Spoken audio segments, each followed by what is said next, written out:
ചുമത്തേ ചുമത്തേ കണ്ണൂർന്ന് okay. എന്തോരം നേരമായി, എനിക്ക് മരുന്ന് കഴിക്കണ്ടേ? ബാ.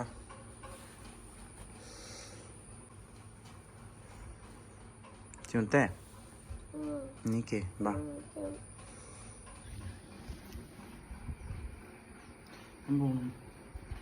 ചേട്ടാ ചേട്ടാ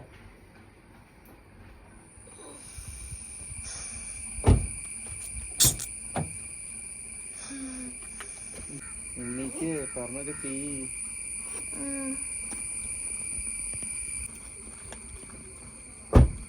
അപ്പൊ പോണില്ലേ? ബൈക്കിനാണോ പോണ്? Okay bye.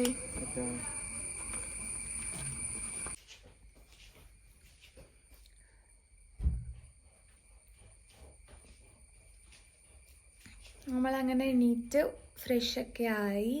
ഫ്രഷ് ആവാൻ എഴുന്നേറ്റ് നടക്കാനൊക്കെ ബുദ്ധിമുട്ടുണ്ട്.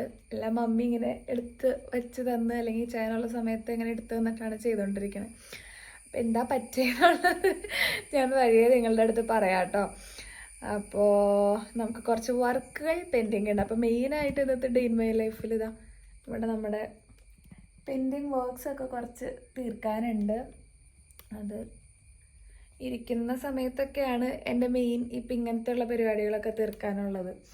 സിലബസുകൾ കംപ്ലീറ്റ് ചെയ്യാനുണ്ട്. പിന്നെ അതുപോലെ തന്നെ നമ്മുടെ പ്രൊമോഷൻസ് കുറച്ച് ചെയ്ത് തീർക്കാനുണ്ട്.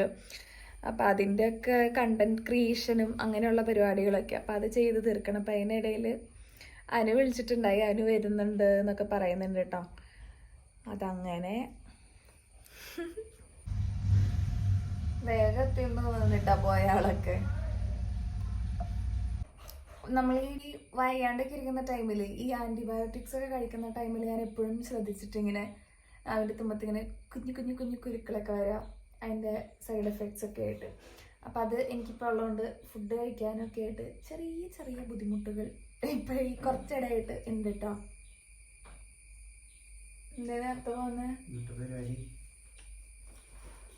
നീ സ്റ്റാർട്ട് ചെയ്തില്ലായിരുന്നോ ഡെയിലി വ്ലോഗ്? അതായിരുന്നു ഞാൻ ചായ കുടിച്ചിരിക്കുക.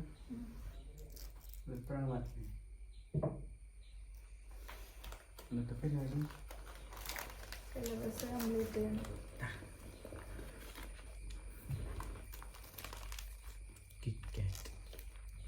ഇത് പുതിയൊരു സംഭവം.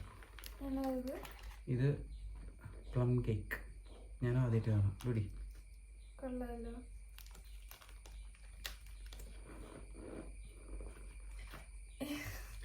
ഡെസേർട്ട് പ്ലം കേക്ക് കഴിച്ചിട്ടുണ്ടായിരുന്നു. എന്താ പൂവൊക്കെ? കേട്ടെ പൂവൊക്കെ ഇന്ന് പറഞ്ഞൊരു കാരണം, ഇന്ന് ഈ വയ്യായികയുടെ ഇടയിൽ കൂടെ എനിക്കിന്ന് പിരിച്ചും കറക്റ്റ് മോർണിംഗിൽ കോളിംഗ് ബെല്ല് അടിച്ച് വന്ന പോലെ അതും വന്നു കിട്ടാന്നൊക്കെ. അതുകൊണ്ട് എനിക്ക് കുറച്ച് ചോക്ലേറ്റ് ക്രാവിങ്സ് ഒക്കെ ഉണ്ടെന്ന് മനസ്സിലാക്കിയിട്ടാന്ന് തോന്നുന്നു. അതും കൊണ്ടുവന്നിട്ടുണ്ട്. ഇഷ്ടമല്ല എപ്പോഴും. Thank you thank you. എന്തൊരു ബൗളിലിട്ടേക്ക്. പ്ലം കേക്കിന്റെ ഡയറി മിൽക്ക് നിങ്ങൾ കഴിച്ചിട്ടുണ്ടോ? അമ്മ കാണണ്ട. കേക്കോ പ്ലം കേക്ക്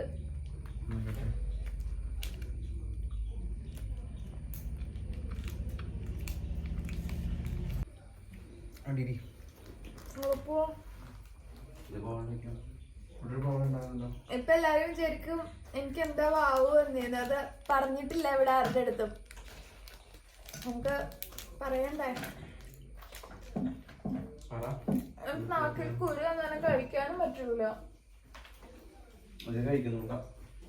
ആന്റിബയോട്ടിക് ഞാൻ ഇപ്പൊ പറയായിരുന്നു.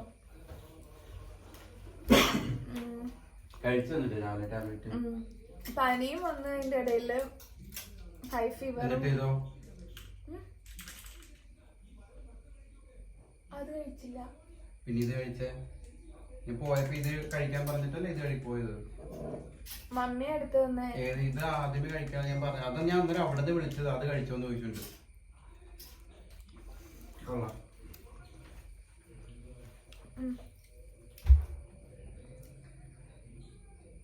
നിർത്താൻ ഇത് ഫ്രിഡ്ജ് വെച്ചോ, എനിക്ക് ഞാനിനി നമ്മളൂല്ല നീ കഴിച്ചോന്ന് പറഞ്ഞാൽ പോവാ.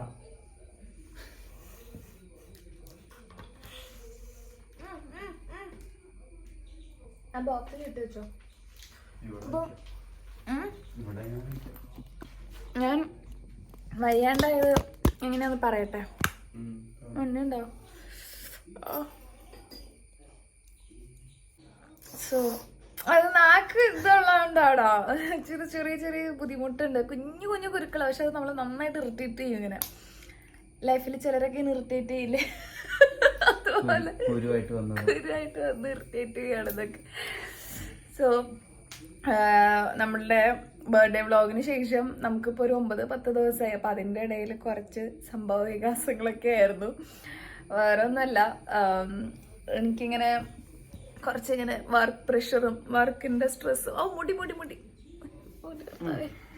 ഓക്കെ, അങ്ങനെ സ്ട്രെസ്സൊക്കെ കാരണം കൊണ്ട് എനിക്ക് ഭയങ്കരമായിട്ട് ഉറക്കം കുറവായിരുന്നു. ഉറക്കം വളരെ കുറവാണ്. രാത്രിയൊക്കെ ഉറങ്ങുന്നത് 2 മണി 3 മണി ആ ഒരു ടൈമിലോട്ട് പോകും. കാരണം കുറേയൊക്കെ ഇങ്ങനെ ടെൻഷൻ അടിച്ച് ഇങ്ങനെ ഇരിക്കുക. പിന്നെ രാവിലെ എഴുന്നേറ്റ് പിന്നെയും കോളേജിൽ പോകണം. അങ്ങനത്തെ സീനാരിയോ ഒക്കെ ആയി. വെള്ളം കുടിക്കലൊക്കെ നന്നായിട്ട് കുറഞ്ഞു, ഫുഡ് കഴിക്കലും കുറഞ്ഞു. അങ്ങനെ ആയി കഴിഞ്ഞപ്പോൾ ബോഡി നല്ല വീക്കായി. കഴിഞ്ഞ ഒരു 3-5 ദിവസം മുന്നേ ആയിട്ട് ഞാനൊന്ന് BP ഷൂട്ട് ചെയ്ത് കിടപ്പായി, അതായത് ഫെയിൻ്റ് ആയിപ്പോയി. അന്ന് തന്നെ എന്നെ കാഷ്വാലിറ്റിയിൽ കൊണ്ടുപോയി നമ്മുടെ ഇവിടെ അടുത്ത് തന്നെ ഹോസ്പിറ്റലിൽ അഡ്മിറ്റ് ചെയ്ത് കുറച്ച് ഡ്രിപ്പൊക്കെ ഇട്ട് ആൻറ്റിബയോട്ടിക്സ് ഒക്കെ ആയിട്ട് തന്നെ ഡ്രിപ്പ് കയറി. കുറച്ച് നേരം കഴിഞ്ഞപ്പോഴത്തേക്കും ഒന്ന് ഓക്കെ ആയി വന്നു. ഡിസ്ചാർജ് ചെയ്ത് വീട്ടിൽ കൊണ്ടുവന്നിട്ട് എഗെയിൻ നല്ല ഹൈ ഫീവറിലേക്ക് വന്നു. പിന്നെ കുറച്ച് കഴിഞ്ഞപ്പോഴത്തേക്കും നല്ല ഹൈ ഫീവറായി. പിന്നെയും BP നോർമലിലേക്ക് വരുന്നില്ല, അങ്ങനത്തെ കണ്ടീഷനായി. അത് ഹൈ ഫീവറിൽ ഇരിക്കാല്ലേ, ഞാനിവിടെ വീട്ടിലൊക്കെ അവിടെ ഇവിടെയൊക്കെ കൂടി എവിടെയെങ്കിലുമൊക്കെ ഇങ്ങനെ ഇരുന്ന് അങ്ങനെ പോയിരിക്കുമായിരുന്നു.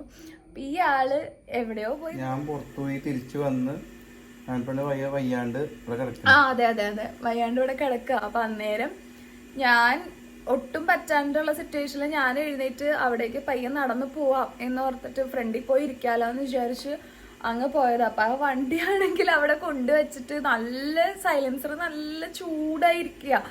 അപ്പം ഇതൊന്നും ഞാൻ ശ്രദ്ധിക്കണില്ല. ഞാൻ അങ്ങ് ആ സ്റ്റെപ്പ് ഇറങ്ങി ഒന്ന് നടക്കാലോ വെച്ചിട്ട് അവിടെ ഇറങ്ങിയതേ എനിക്ക് എൻ്റെ ബോഡി റിയാക്ട് ചെയ്ത് തുടങ്ങിയിട്ടുണ്ടായിരുന്നു. നന്നായിട്ട് തലർക്കം വന്ന് അവിടെ അങ്ങ് ഞാൻ വീണത് അതിന്റെ സൈഡിൽ സൈലൻസർ ചാരിത് വന്നത് വണ്ടിയിലേക്ക് ആ വീണിട്ട് സൈലൻസറിൽ കൊണ്ട് കാലൊക്കെ പൊള്ളി. അതായത് കുരുമി കരുവെന്ന് പറയണമല്ല. എന്നിട്ട് പുറത്തൊന്ന് ആദ്യം തലർക്കം, പിന്നെ പനിയുടെ ഒപ്പം പൊള്ളലും.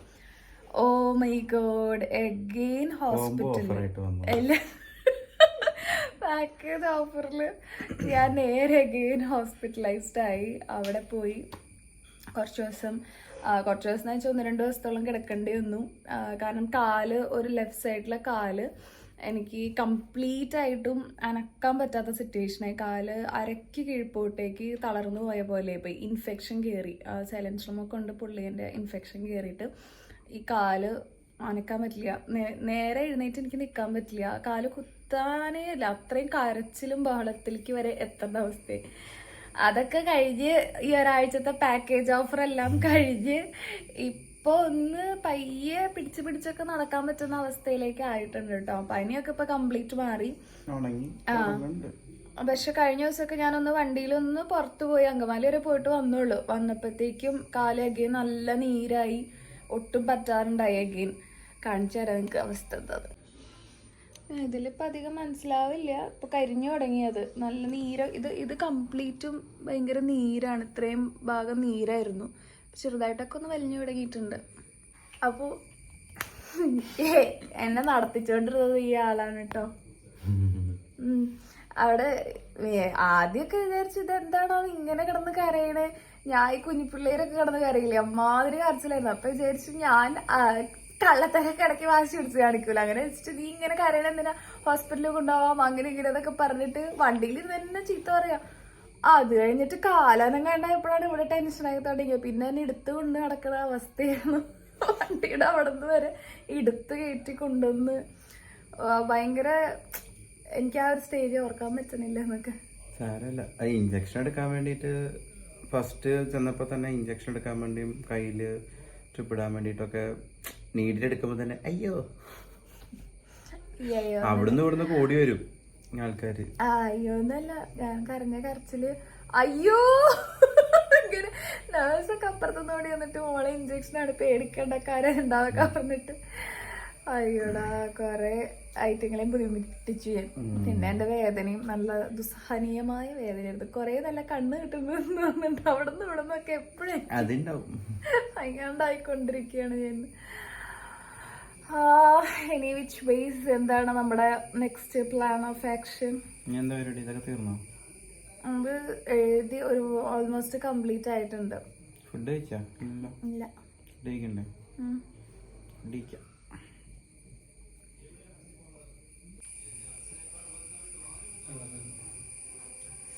ചെറുതായിട്ട് ബ്ലഡ് വരുന്നുണ്ട്. ബ്ലഡ് വരവ് ഇതായി വെള്ളം വരവായി.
നീ ഫുഡ് കഴിച്ചോ?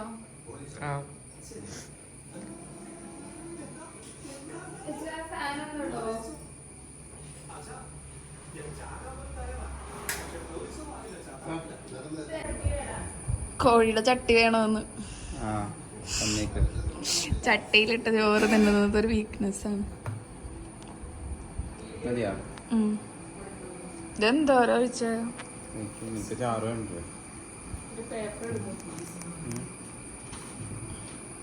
നിനക്കുള്ള ചട്ടി എത്തിയിട്ടുണ്ട്. ചട്ടി കറി ഉണ്ടല്ലോ വേണ്ടത്.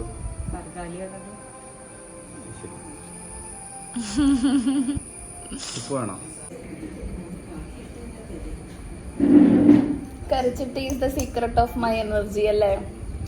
ചട്ടിക്കകത്തിട്ടിട്ട് കഴിക്കുക. ചട്ടിച്ചോറ് കഴിക്കാൻ ആൾക്കാർ കടയിൽ പോയി കഴിക്കുന്നു. ശരിക്കും ചട്ടിച്ചോറ് കഴിക്കേണ്ടത് ഇങ്ങനെ തന്നെയാണ്. ഇതിലൊന്നുമില്ല, ചട്ടി വെറുതെ വാരി വെച്ചിട്ട് അത് വെച്ചോ. Oh my God.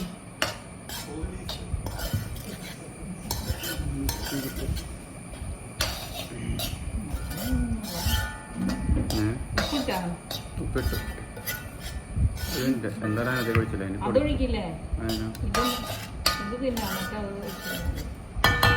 വല്ലതും കാണുന്നുണ്ടോ?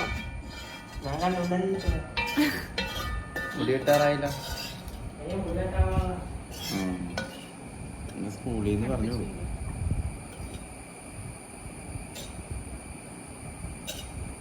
പൊക്കിയിട്ടിട്ട് ചട്ടിക്ക് ചൂടാ.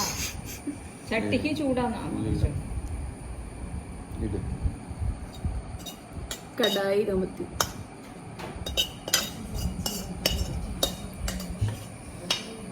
ഒരു പീസാണ് കഴിക്കാൻ വിശക്കണില്ല അധികം.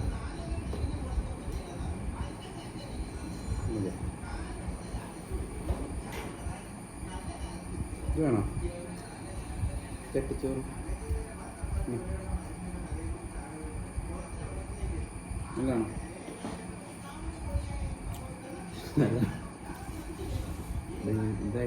നല്ല ടേസ്റ്റ് ഉണ്ട്.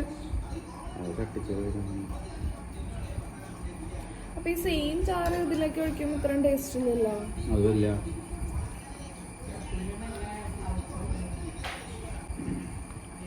അതിപ്പോ മറ്റേ പച്ചക്കറി ആണെങ്കിൽ അവിയലൊക്കെ ഉണ്ടാക്കിയ പാത്രത്തിൽ അവിയല് തീയലൊക്കെ ഇട്ട് ഉള്ള തേങ്ങ വറുത്തരച്ചിട്ടുള്ള കറികളൊക്കെ നിങ്ങൾക്ക് അടിപൊളിയായിരിക്കും. കൊള്ളാം, അതെനിക്ക് ഇഷ്ടപ്പെട്ടു.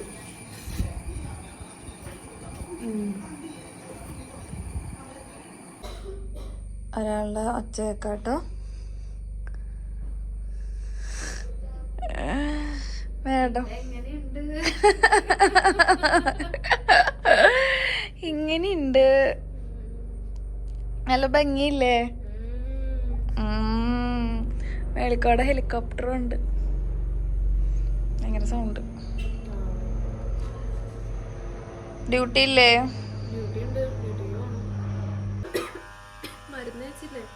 മരുന്ന് വെച്ചിട്ട് ഇരിക്കണേ.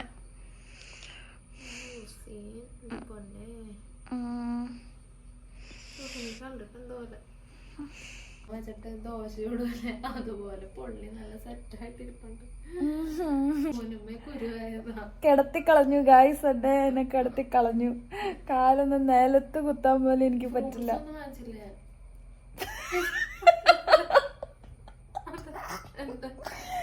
ഫ്രൂട്ട്സ് ഒന്നും വാങ്ങിച്ചില്ലെന്ന്. ഇവിടെ കിടന്ന കരച്ചിലായിരുന്നു. ഞാൻ ഇത്രയും 2-3 ദിവസമായി ഇതും കൊണ്ട് ഇങ്ങനെ ഇരിക്കാൻ തുടങ്ങിയിട്ട്. അത്രയും വയ്യായിരുന്നു. ആണോ? എന്നെ കാണാൻ വന്നാന്ന് പറയരുത്. ഈ വഴി പോയിട്ട് കറുകുറ്റി പിന്നെ എന്റെ അമ്മായിമ്മ ഇരിപ്പുണ്ടല്ലോ കാണാൻ വരാനല്ലേ ഞാൻ വല്ല പറയും. കാണാൻ വന്നപ്പോ ഫ്രൂട്ട്സ് ഒക്കെ കൊണ്ടുവരാൻ എന്ത് അതോ പ്രാവശ്യം ഞാൻ പറഞ്ഞു അമ്മ നീ എന്തോർത്താ പിന്നെ പോന്ന ഇങ്ങോട്ട്? രോഗിനെ കാണാൻ വരുമ്പോ ഫ്രൂട്ട്സ്, കൊറേ ഫ്രൂട്ട്സ് ഒക്കെ കൊണ്ടുവന്നു.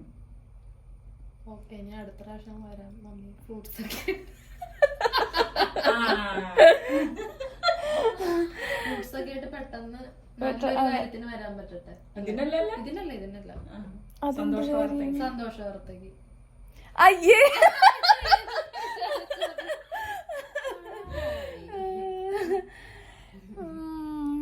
നീ കണ്ട എന്റെ കൊച്ചിന്റെ കാല് പൊള്ളിയത്?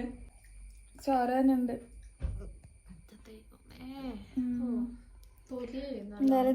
നാളായിട്ടുണ്ട്.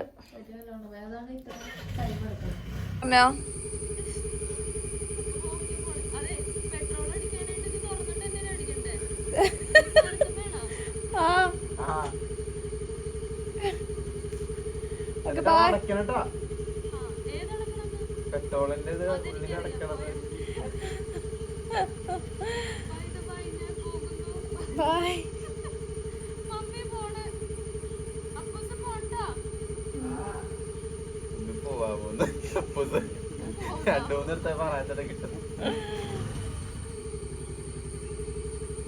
ഇവളെന്താ നീങ്ങാത്തെ?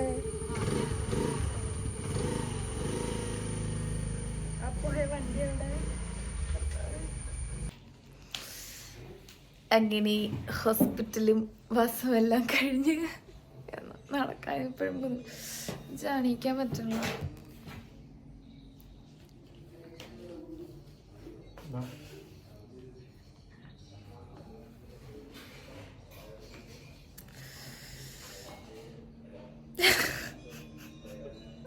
മറ്റേ പാട്ട് പാടോ? മറ്റേ മോഹൻലാലിന് മറ്റേത് മറ്റേ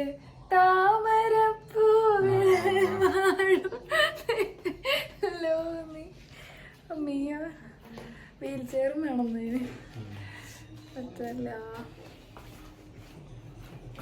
വലിച്ചടത്തിക്ക. നേരത്തെ എടുത്തോണ്ട് പോയ എന്റെ സ്നേഹമൊക്കെ തീർന്നു. ഹായ്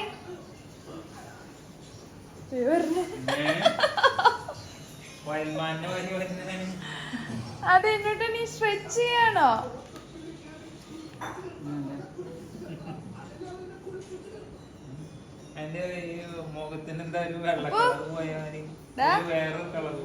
നീ കണ്ട വിളിച്ചപ്പോഴേക്കും വന്നത്?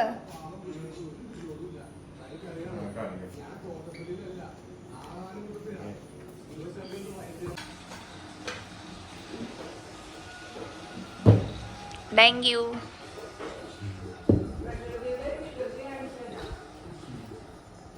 അതെന്ത് വികൃതി?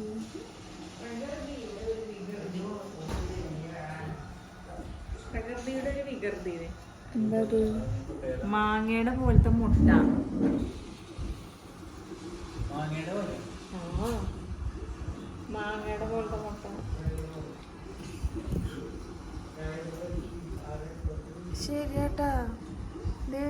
മാങ്കോ നോക്കിയേ, അതെങ്ങനെയാണ് അങ്ങനെ വരണേ?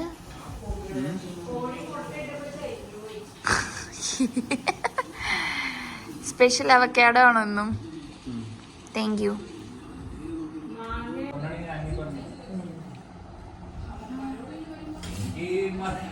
എന്റെ കപ്പാസിറ്റി എനിക്ക് ഇതായിട്ടല്ല.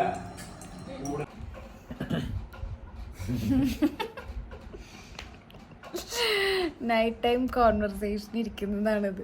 കോൺവെർസേഷനിൽ ഞാൻ അങ്ങനെ പറയുമായിരുന്നു, എന്നുവെച്ചാൽ അടുത്ത മാസം നമ്മുടെ 3ാമത്തെ വെഡിങ് ആനിവേഴ്സറിയാ. മോഞ്ചി അപ്പ എന്നോട് പറയാ നിനക്ക് 30 വയസ്സാവും എന്നൊക്കെ. അപ്പം ഞാൻ 30 വയസ്സ് ഇതിന് ആദ്യം ഇവനായിട്ടാണല്ലോ എനിക്ക് 30 വയസ്സാവാം. എന്നിട്ട് കളിയാക്കി ഞാൻ പറഞ്ഞത് എന്നെ കണ്ട 30 വയസ്സ് തോന്നിക്കൂല, നിന്നെ കണ്ട 30 വയസ്സ് തോന്നിക്കൂല. വേണ്ട, ഞാൻ ഇത്രയും ഭയങ്കര കോൺഷ്യസ് ആയി, അത് ഓർത്ത് ടെൻഷനായി ഇങ്ങനെ. അപ്പൊ ഞാൻ പറഞ്ഞ നമ്മുടെ കാര്യമൊക്കെ ആലോചിക്കുമ്പോ അനുവിന്റെ കാര്യമൊക്കെ ആലോചിക്കുമ്പോഴാണ് എനിക്കൊരു വിശ്വാസം. നിന്നെ പിടിച്ച് കിട്ടുകളുടെന്ന്. അനു ഞങ്ങളെക്കാളും എൽഡറാണ്. അപ്പോ അനു കാത്തൂനും മക്കളൂനും ഒക്കെ നമ്മള് ചേട്ടനും ചേച്ചിയല്ലേ ഇപ്പൊ. നമുക്കൊരു 10 കൊല്ലം കഴിയുമ്പത്തേനും അവരൊക്കെ വിചാരിക്കും ഇവര് കിളവിനും ആയല്ലോ ദൈവമേന്ന്. അതാലോചിച്ച് വിഷമിച്ച് കിടക്കണാണോ? അല്ലേ? ആ സിനിമ ആണോ നമുക്ക്? നല്ല അടിപൊളി നൂഡിൽസ് ആയിരുന്നു. എനിക്ക് നല്ല ടേസ്റ്റില് മാഗി ഉണ്ടാക്കി തരുന്ന ആള് മൈ ലവ്ലി മിസ്റ്റർ കെട്ടിയോനാണ്. ക്യാപ്സിക്കം, ചിക്കൻ, നല്ല ഗ്രേവിയൊക്കെ ആയിട്ട്, നല്ല സ്പൈസി ആയിട്ട്, ജ്യൂസി ആയിട്ട്. ഇത് കൂടുതൽ പറഞ്ഞിക്ക് എനിക്കറിയാൻ മേല. താഴോട്ട് വായോ, പൊങ്ങി പൊങ്ങി പോവാ. നമുക്ക് സിനിമ കാണോ?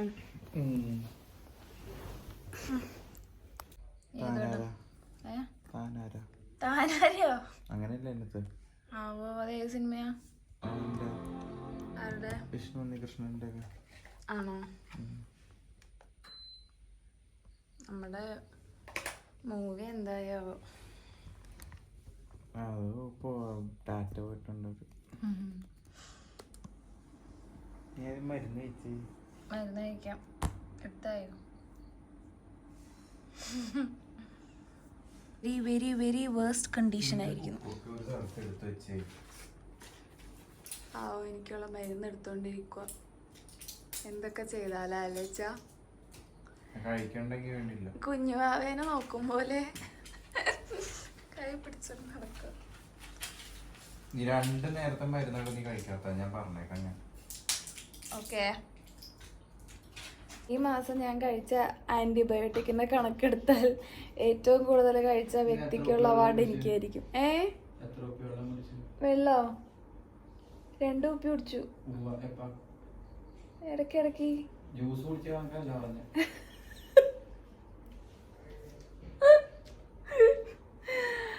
പാവം കേട്ടോ. കുറേ ഞാനിങ്ങനെ മടി പിടിച്ച് ഓരോ കാര്യങ്ങൾ സ്കിപ്പ് ചെയ്ത് പോയെങ്കിലും ആളിങ്ങനെ ഓർമ്മ പോലെ ഓരോന്ന് പറഞ്ഞ് ഇങ്ങനെ നടക്കും. അത് ചെയ്തോ, ഇത് ചെയ്തോ, അത് ചെയ്തോ, ഇത് ചെയ്തോ എന്ന്. നാട്ടിൽ നിന്ന് പോയി കഴിയുമ്പോൾ ഞാൻ എന്ത് ചെയ്യും കർത്താവേന്ന് ആലോചിക്കണം. വണ്ടി